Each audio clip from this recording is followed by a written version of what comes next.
క్లైమాక్స్ని ఎలా భుజాల మీదకి అంటే, ఎందుకంటే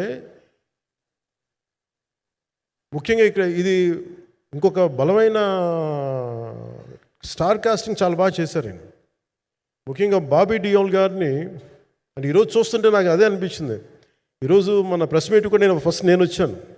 అందరూ ఎంత బిజీగా ఉన్నారని కొన్ని రాత్రుల నుంచి నిద్రలేదు. మన మనోజ్ పరమహంస గారికి కానీ, రత్నం గారికి కానీ, జ్యోతి గారికి కానీ పాపం ఈ సినిమా ప్రమోషన్ సింగిల్ హ్యాండెడ్గా పాపం నిధి అగర్వాల్ భుజాల మీద వేసుకొని నాకే బాధ అనిపించింది. పాపం ఒక అమ్మాయి తన కెరీర్ తను చూసుకోవాల్సిన అమ్మాయి కూర్చోబెట్టి నాకే సిగ్గు అనిపించింది. I have to truly appreciate you.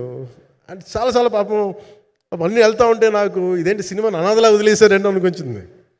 So నాకేమనిపించింది, ఈ సినిమాకి ఎవరు అనాథలా వదలలేదు, నేను ఉన్నానని చెప్పడానికి వచ్చాను ఈ రోజున.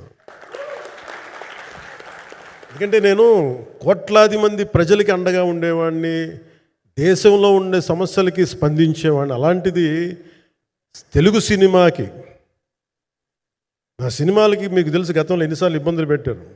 అదే మన ప్రభుత్వం అక్కడికి రాగానే వెంటనే సాధారణంగా హృదయ కవాటాలు తెరిచి మరి ఆహ్వానించాం.